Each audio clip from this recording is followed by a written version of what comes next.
iyice kabarmasın diye böyle birkaç delik açıyorum.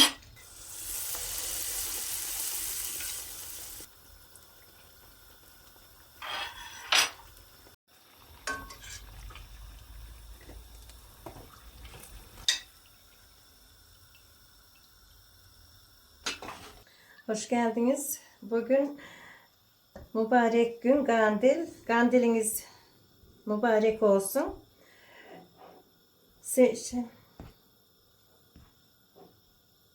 Burada 6 su bardağı 200 milimlik un var. Bir yemek kaşığı şeker. Bir yemek kaşığı maya. Hamurumuzu karıştıralım unumuzu. Bir şey yapacağız bugün. 6 bardağa 3 bardak ılık su. Burada bir tatlı kaşığı tuz. Bu da olmazsa olmaz çörek otumuz. Bunu biraz sonra atacağım.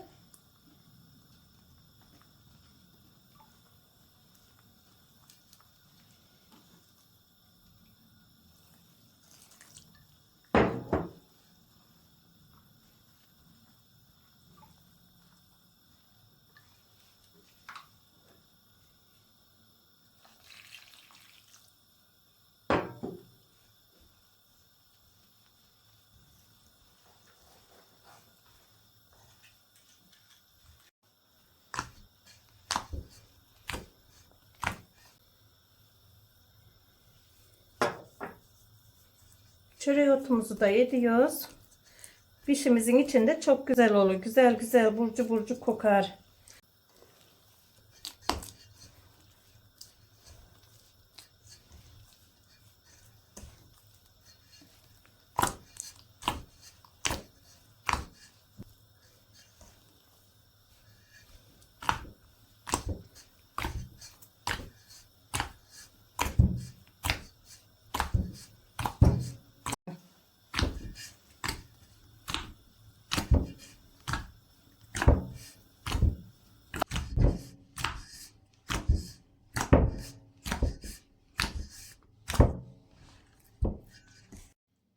Hamurumuzu yoğurdum.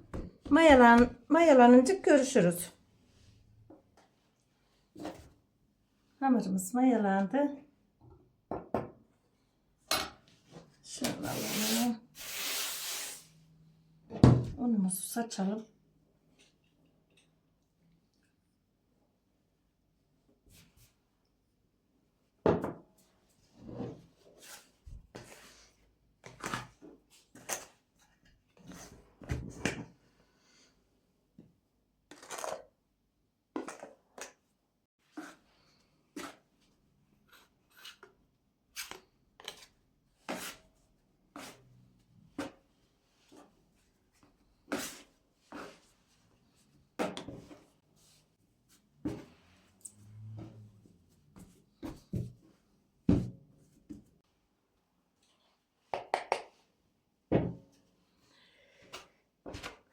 Şöyle küçük küçük.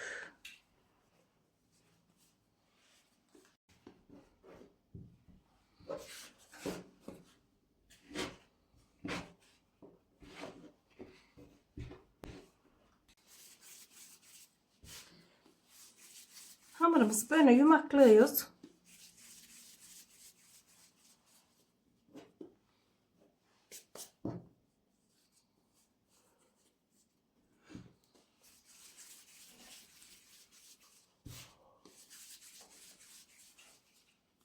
Çörek oturacağız.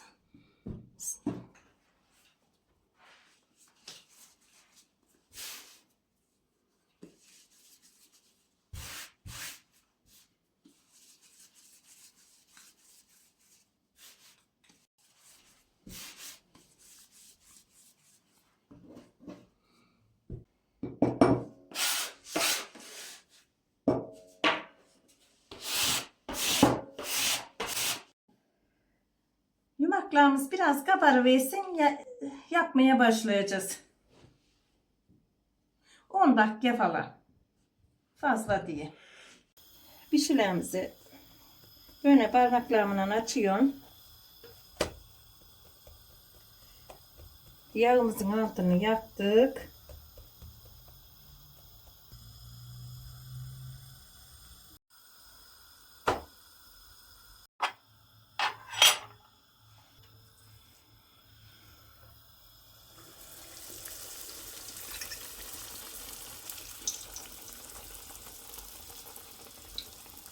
Pişimizi attık yağın içine.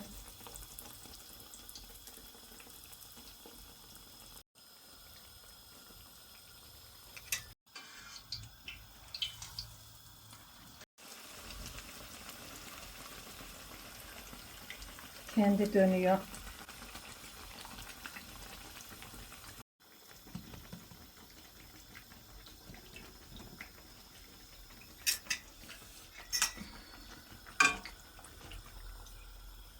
Biraz daha alıyoruz.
İyice kabarmasın diye böyle birkaç delik açıyor.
Pişilerimiz yağın içinde pişiyor ama hiç yağ çekmiyor. Çok güzel pişiyor.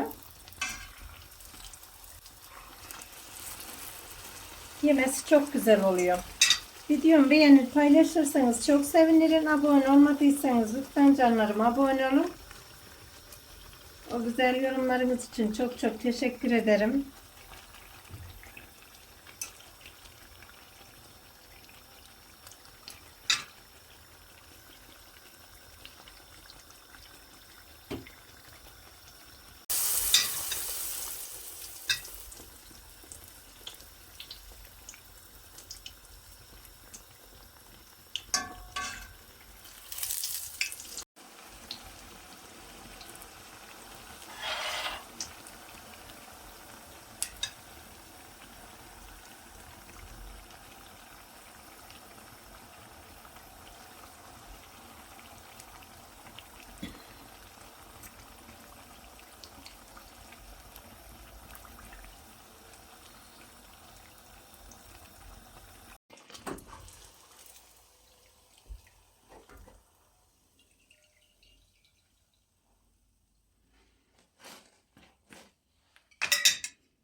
Pişimizi pişirdik. Çok da güzel oldu canlarım.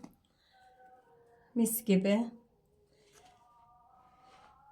Videomu beğenir paylaşırsanız çok sevinirim. Abone olmadıysanız lütfen canlarım abone olun. Hepinizin de kandili mübarek olsun. Bütün Müslüman din kardeşlerimizin. Allah'a emanet olun. Hoşça kalın.